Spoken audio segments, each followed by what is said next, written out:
So yun mga barateros, at eto na nga Kitty Duterte. May update na mapatungkol kay Tatay Digong or kay Pangulong Duterte. At may banat din sa mga kumalaban kay Pangulong Duterte. At dito mukhang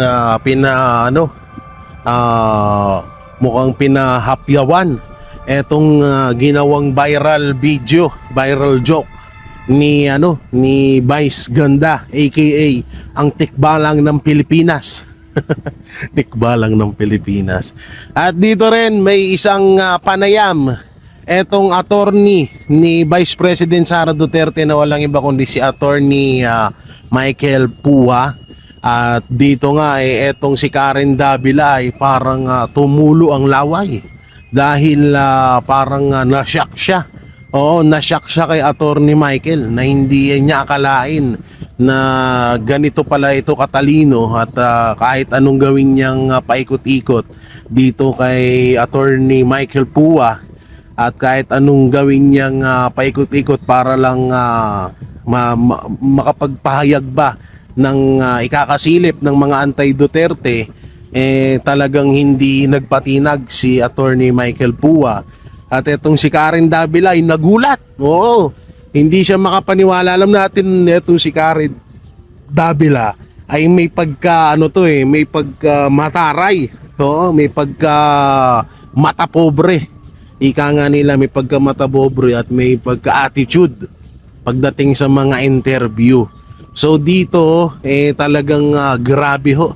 Oo, talagang hindi kinaya ni Karen Davila itong attorney ni Vice President Sara Duterte. Alam nyo, talagang makikita nyo at bilang na lang din sa daliri natin yung mga lawyer na may mga ganitong katalinuhan at talagang masasabi mong sinusunod yung batas ng Pilipinas at lalong-lalo na yung desisyon ng Supreme Court. At dito may kita niyo yung pagiging matalino na kahit anong gawing paikot-ikot or kahit anong gawing kuskus balungos nitong mga anti-Duterte ay hindi nila kayang tibagin itong kampo ng mga Duterte. So para syempre bago natin to simulan, don't forget to like, share, comment and subscribe sa ating YouTube channel. Huwag nyo rin pong kalimutan i-click ang bell button para update kayo sa mga video natin araw-araw. So para lubos nyo maunawaan, ito po at ating panoorin. Now this morning, one of the lawyers of Vice President Sara Duterte, Attorney Michael Puha. Attorney Puha, good morning to you. Good morning, Ma'am Karen, and good morning to everyone watching us. Thank you for having us in your show. All right. Now, the Vice President has repeatedly said that she is ready to answer the allegations of the fund misuse in what she describes as the proper forum. May punto si Yusek Castro. Kung gusto daw ipaliwanag, bakit ba't ipa pinaliwanag noon? Ang dali-dali magpaliwanag. So, Attorney, when and where will she answer? Ma'am Karen, actually right now we're already answering sa COA. No? In fact, there is a petition for review pending with the COA Commission proper. We feel that is the proper forum to answer all these findings of COA since nanggaling naman sa COA yung findings nila on the OVP confidential funds. Tama lang na dun din tayo sumagot. Oo. So, ang nangyayari ngayon, lahat ng mga pinag-usapan noon sa Quadcom sa lower house na itinatanong kay Vice President noon, diretsahan yung sinasagot sa COA. Opo, let me put that in context, Ma'am Karen. No? I think because hindi masyadong na-discuss kung ano ba yung findings ng COA. Actually, if you look at the findings of COA, whether it be from the Audit Observation Memorandum, which is the first issuance of their findings, all the way to the Notice of Disallowance. No? So, tatlo kasi yan AOM, Notice of Suspension, and Notice of Disallowance. Walang nakasulat doon na merong korupsyon na nangyari or may binulsang pera. Ang nakasulat doon is may mga kakulangan sa mga dokumentong na-submit. That's why they're asking the Office of the Vice President to submit more documentation para makita talaga na maayos yung paggasta ng pera. And that's what we're responding to. Yung lumabas naman po doon sa mga investigasyon sa House, yan yung mga bagay na I think isinama nila doon sa articles of impeachment. So yung mga bagay na yon will have to wait for its proper venue, its proper time para masagot po natin. At least that's just to give proper context doon sa mga nangyari. Kasi ayaw naman nating misleading na sabihin natin na lahat ng lumabas doon sa investigation sinasagot sa COA. Ang sinasagot po natin sa COA ay yung mismong mga findings ng COA on certain documentation that they feel are still incomplete, and that's what we're trying to argue before the commission proper. Okay, so it's just incompletion. What about the findings in the Quadcom, questions on confidential funds allegedly given to people with strange names or did not exist with the Philippine Statistics Office, walang record sa PSA. Tulad nung Mary Grace Piatos, kumbaga mga pagkain ang nasa resibo nung mga allegedly tumanggap ng confidential funds. Sinasagot niyo po ba yun, sir? Just let me just again premise my answer. So whatever I will say, obviously, it's from the perspective of the lawyer of the Vice President. So we're advocating her defense here. Pagdating po doon sa mga findings na sinasabi ng komite, katulad ng mga names na yan po ay hindi pa nakasama doon sa COA. Of course, if COA asks us as an additional question doon sa mga findings sila, we will gladly respond. Pero pagdating dito pero categorically, syempre kailangan natin sabihin na yung mga bagay na yan, wala kasi yan sa findings ng COA, because as we've always maintained, yung paggamit nitong mga ng confidential funds, kasama na rin yung mga nasasabi natin na names of recipients, etc., are still all in compliance with existing rules, whether it be with the joint circular or rules of the intelligence community in terms of the usage or disbursement of confidential funds. But admittedly, hindi pa yan napag-uusapan. Perhaps kung dito sa impeachment, dahil kasama siya sa articles of impeachment, baka mapag-usapan. But let me just address yung nasabi kanina na bakit noong budget hearings hindi nasasagot. No? We have to also understand that confidential funds, obviously by the nature of the funds themselves, they pertain to confidential or intelligence operations na may mga safeguards kasi yan. Hindi naman basta-basta pwede lang isa-publiko yung mga bagay na yan as an aspect of national security, but also for the protection of informants, etc. That's why there are reasons kung bakit hindi pwedeng bigla-bigla lang nating dinidisclose yung mga bagay na yan. So, Attorney Poa, do the rules allow in the use of confidential funds, because you said that the disbursement was in accordance to the rules? Do the rules allow, hypothetically, the change of names or to make up names of informants, sources, certain individuals used for these purposes? Halimbawa, yung Mary Grace Piatos, do the rules allow na baguhin at inventuhin ang pangalan ng recipient for protection purposes or security purposes? Okay, Ma'am Karen, it's very difficult for me to answer this question because it will preempt, and I hope you understand, it will preempt our defenses. But let me just answer it this way. I think I watched one of the clips when Senator Zubiri was actually on your show, and he did mention that the use of aliases is actually a practice in the intelligence community. However, I am saying that without preempting our defenses because we are not here to state yet kung aliases man yon, kung alias man, kung tama man yan, because I think these things will be presented better before either a court of law or before the impeachment court. So again, I really apologize. It's not that I don't want to answer you directly, it's just that we really don't want to preempt our defenses, and that's also why it was strategic for us not to really take interviews from February all the way to just a few weeks ago before the Supreme Court decision came out, because yun lang, we don't really want to preempt our defenses and make this into a trial by publicity. Okay. All right. Point taken. And you did reveal something with the speech of Senator Miguel Zubiri, wherein you said that he said that aliases were common usage. So at least that's a window into a part of your defense. But you said you didn't want to preempt, right? The defense. But where else will you answer? What do you think? There are no cases filed against her in the court of law. The impeachment has been archived at this point. All the Supreme Court is asking right now is for you to submit a comment based on the appeal of the House of Representatives, which have nothing to do with the defense of the merits of the case. Yes, that's correct, and that's why actually in the previous interviews that I've had, it was a common question if we feel vindicated or we feel victorious, and I'll just jump off from that point. And I've always said I don't think vindication or victory is really the proper term right now, because when we talk about vindication, then we're discussing the merits. Admittedly, wala pa tayo dun. But in terms of how do we now respond to these issues? On the contrary, there are actually cases filed against the Vice President, maybe not necessarily on the confidential funds just yet, but then we have, for example, yung grave threat na nasa Article 1, ng Articles of Impeachment. No, that's where there was a complaint filed before the DOJ.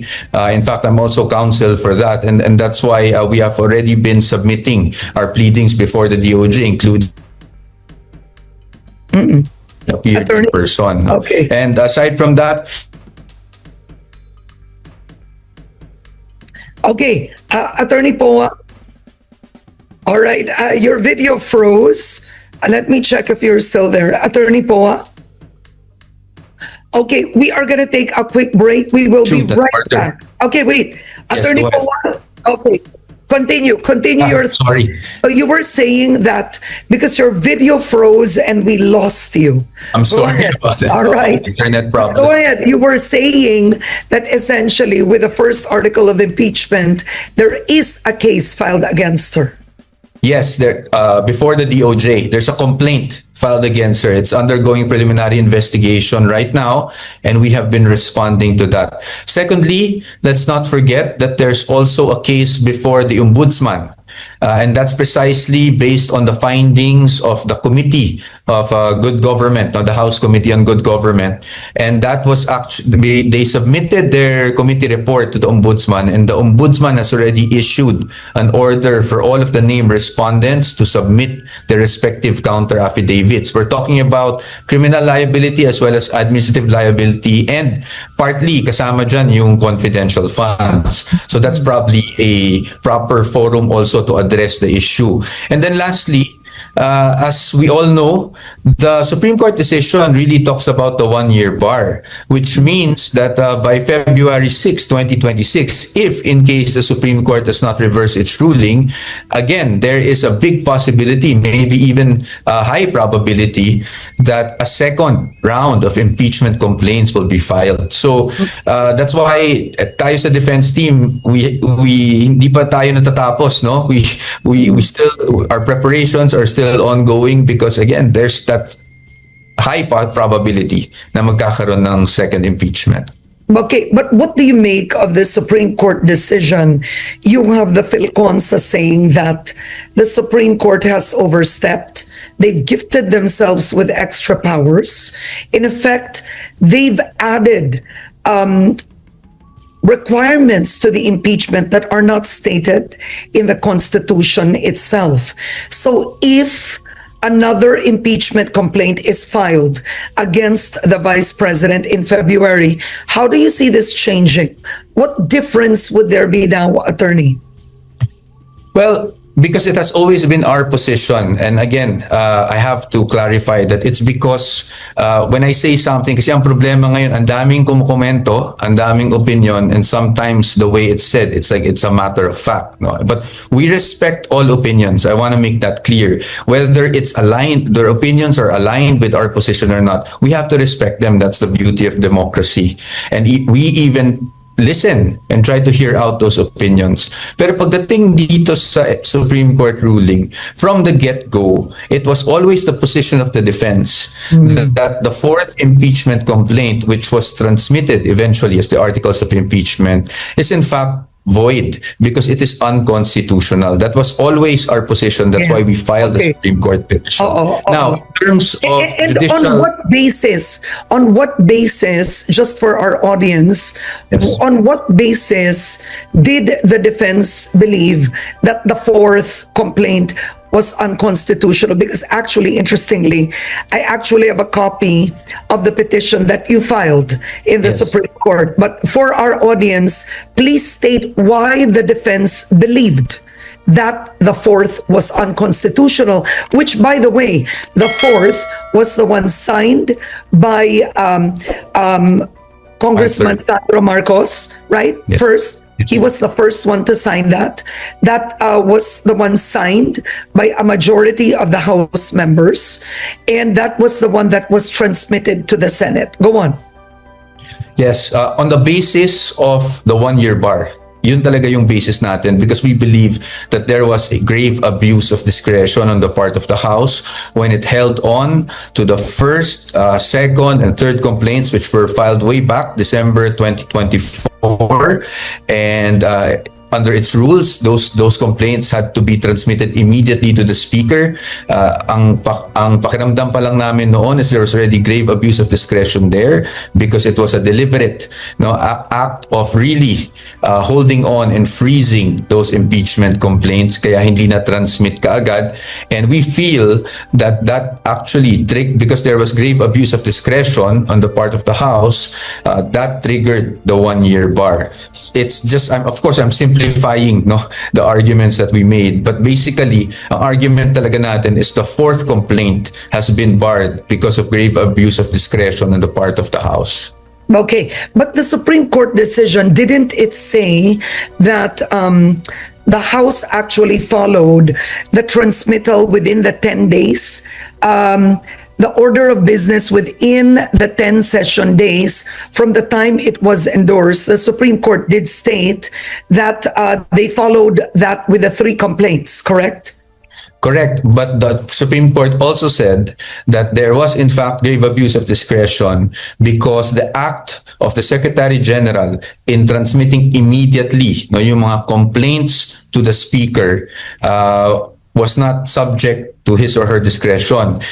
Basically, it was ministerial. He just basically had to transmit them, which he did not. And then the act of also archiving those complaints triggered the one-year bar. Yun yung mga But again, Ma'am Karen, I hope you... Parang ang sinasabi niyo po ba, in effect, para maintindihan ng nanunood, is ang ginawa ng lower house, namili sila ng complaint.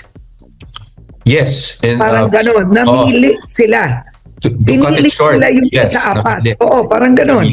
Yes, to cut it short. But again, ang hirap sa amin. That's why it's so difficult for me to answer at this point. It's not because I don't want to answer or because ayoko lang magmukhang I don't answer you directly. But what's very difficult for us is because this is precisely the subject of the motion for reconsideration and will be precisely the content of our comment also that we are now finalizing. And that's why ang hirap to discuss all these legal issues openly at this point because syempre ayaw nating not just preempt but also ilabas na natin to sa public and try to influence one or the other how the public views this, which will affect of course the justices who will also be resolving this motion for reconsideration. Okay, now Attorney Poa, I think I guess how is the Vice President? How is she? Well, she's trabaho lang talaga siya. The Vice President, even when I was in DepEd with her, she really has a way of compartmentalizing things. So regardless of all the issues na binabato left and right, trabaho lang talaga siya. Now, in terms of because it's always being asked, yung bloodbath and all that, maybe from my perspective as one of her lawyers, she was always direct with us during the preparations leading up to the situation we're in now. She was always consistent also in telling us that she was really ready to go through trial, no? To really face all the accusers and these allegations. And sa amin naman, as I've mentioned before, iba kasi yung, let's not confuse yung readiness to face these allegations with the willingness to be subjected to an unconstitutional process to begin with. And that's why on the part of the defense, we really saw it fit, despite her demeanor and her disposition that she's ready to face trial, we still saw it fit to file this petition just to, question really what happened and what we feel it was an unconstitutional way of initiating this impeachment. And it's not only for the Vice President, it really works for all impeachable officers in the future. To hear news about Tatay. Yes, no problem. Oh, thank you, Kit. We were so worried that you're going to leave immediately. Sorry mo. Thank you. Hello. Hello, Hi, Kit. Hello. Hello. Good afternoon sa inyong lahat. Oo. So, Kitty, how is Tatay Digong? Dahil uhaw na uhaw ang buong Pilipinas sa balita. So actually today it was a slightly more emotional visit because he just realized that the aging is getting to him. He was looking at his hands and then he realized, oh, it's getting skinnier. But he's still in high spirits as always. He has this certain persona that he keeps up, diba? So he's okay. But ayun, parang he has his realizations about aging, about ganun. And mostly we just talked about family. He checked up on my little sister, yung maliit, si Mira. And then kamusta? Naghingi siya ng reports. Sabi ko she's in school, she's doing fine, and magaling niya sumagot. And then he said, pagpasensyahan mo yan, pagtiisan mo yan kasi mana yan sa'yo. So, I did say naman, that I am, very patient with her. And I understand that it's all part of growing up. And when he was giving his lectures about growing up in general. And ayun, kinamusta niya yung siblings ko. And I said all of them are doing well. They're doing excellent jobs. And ayun, they're keeping in mind, they're heeding every advice you gave them. Meron bang balita ka sa binigay sa kanya about the Philippines today? Actually, wala. We focused more on family today because I was supposed to, share some current events, but since nauna siyang magsalita, he asked about my mom first. He's always looking for her actually, and he's asking updates on the situation. And I just said that we're doing the best we can and we're making progress in every way. You just have to be patient and to have faith. Kaya ayun, sabi niya, he leaves it all to God. Ayun. Okay. Wala naman po siyang mensahe para sa Filipino people. I told him kasi kahapon when I entered, wala pang tao dito. So, wala akong nasabi sa kanya about the supporters that are here. But today, since I told him about the prayer rally I attended yesterday, and he says he's very proud of me and he's very proud of you, everyone, his supporters, because ayun nga, you keep showing up, and it means a lot to him. It means so much to him that you look up to him in that way. Kitty, how are you settling here in the Netherlands right now? Do you have jet lag? Okay lang. I mean, I'm adaptable. I like traveling around. I like being by myself. After my visit yesterday, I just found a random cafe with matcha, and then I just read a book that I just bought. So I am doing fine. Of course, I get lonely also because the both of us, my dad and I, were used to sleeping beside each other. Ayun, kahit before he was taken, the night before, we slept beside each other. Ayun, it gets lonely, but I'm thankful that I get to see him, I get to talk to him, and I get to have these back and forth conversations with him. Is your mom staying longer? I don't think she's staying longer since she's gonna leave it to me, because also she has to tend to everything the matters at home, especially with my sister, since yun naman din yung bilin ng ni PRRD na you also have to be there for Mira and to attend to the matters at home. So, Well, when she goes, you have family here, ha? So, Yes. so many family Salamat here, sa inyo. So, please, just ask what you need. I would like to ask Kit, how are you dealing with time management wise with your studies? You just mentioned yesterday as well. Actually, no, nakakapagod talaga.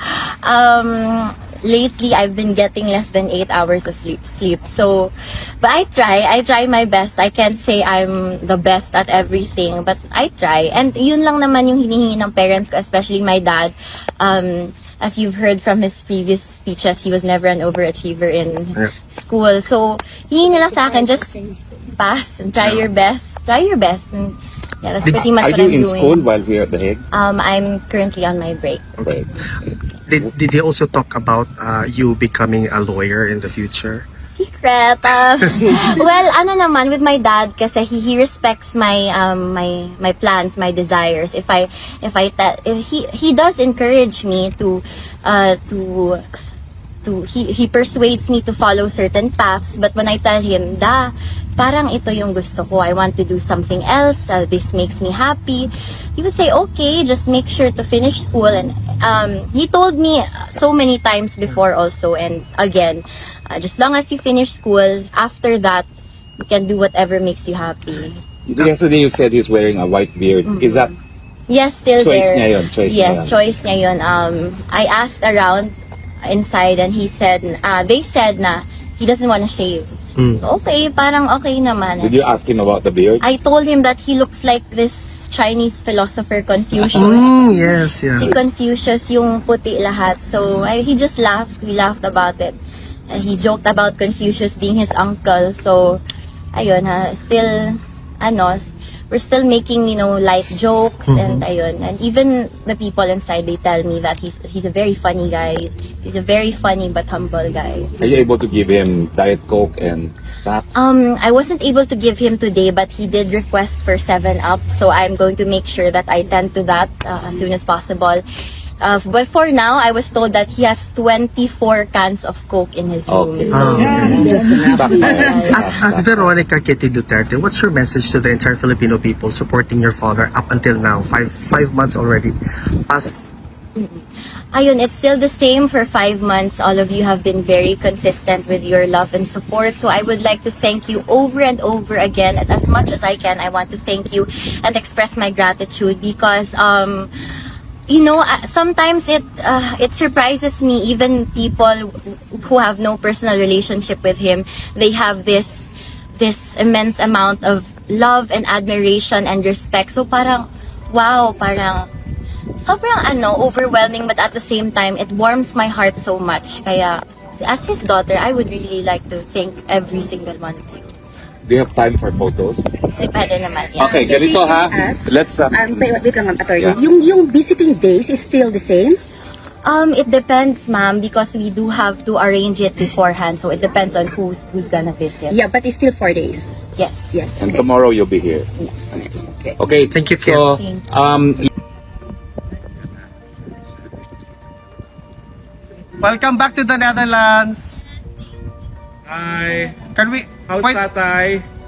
He's healthier than I expected. Healthier than you expected, huh? Healthier than I expected. Apple Ayun, of his as eyes. usual, he sends his warm regards to everyone, to the supporters for, of course, the unwavering love and support. Yes. And for the family, he sends his love, his pure love to everyone. Kit, meron ba siyang kanang did you hear about the situation that he was rushed to the hospital?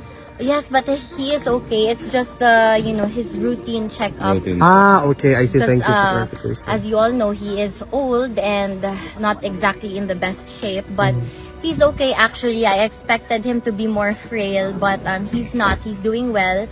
He's even better as compared to the first few weeks inside. Okay. He sounded more lively, more Yes. sharp, and ayun. How did you feel na he didn't have any family visit for 2 weeks? He was looking for my mother for so many times, and I had to explain to him the situation, and he understood, of course. But ayun, he was constantly reminding me to, do something about it. And I reassured him that we're doing our best. But as of now, I'll be the one who will be visiting him inside. Yes. We're having a prayer rally for Tatay Digong tonight. I hope you can join us. Yes, I will. Yeah. Ano lang kasi I'm busy with my studies Yes, also. So okay. let me just finish everything, and I will be there tonight. I cannot promise that I'll be early, but Sure. I will try, of course, to We'll be there. pass by. Yes. Kit, last question lang talaga. What's the biggest difference from the last time you visited him and right now? I'll be honest with you, not much. I was so worried when I was in the Philippines. I was so worried that when I've been asking my siblings and the lawyers, can you tell me what to expect? Should I expect a thinner dada, a thinner papa? They kept reassuring me na he's doing good, there's no difference. And when I saw him inside, ayun nga, they were right. The only difference is he now has a long beard. It's color white, and he does have white colored eyebrows now. And ayun, but his hair, ayun, maarte kasi yun. So meron siyang daily, hindi naman daily, siguro weekly hair dye. So ayun pa rin. Excellent. Hindi na siya pure black, may pagka blonde siya. So yes. Kit, also last question. Importante kasi ito kasi this is a very big victory for the entire Filipino people. Alam niya ba na nanalo with respect sa Supreme Court? Yes, and he's Si Vicky very Inday happy Sara. about it. He sends his regards to my sister, and he told her that he is extremely proud of her. Did you know that it was a unanimous Supreme Court decision? Yes, he knows about all of that. And he also knows na, ayun, continuous pa rin yung rotation of visits namin dito, pupunta sila. So, I'm excited siya kasi, You're here. yeah. Yeah, exactly. Ako muna, of course, for now, and, You look so ayun. beautiful, Kitty, Thank actually. you. I'm sorry guys, you really have to go. One more question, very last lang, Kitty. What was the first question na tinanong niya sa'yo when she saw you? When he saw you, sorry. Actually, it wasn't a question. He said, ang laki ko na daw. He did in a way na A woman, lumapad ako. yeah. But I think he Grew taller. he thinks that I'm taller now. Maybe it's because of the, the slippers I'm wearing. But kasi he was wearing flat slippers. So I think this added to my height. But ayun, he was surprised to see me. Sobrang tangkad ko na. Almost his height. Oh. Kasi ako yung pinakamaliit sa amin. But he was happy to see na I was growing. I mean, I'm not growing anymore, but that's He what knows thought. you're here Yes. 4 times a week for him. Yes. Kitty, welcome back to the Netherlands. Yes, It's thank good you to so see you. much. And see you later, ha? Yes, thank you. Mabuhay ka, Bye. Kitty. Yan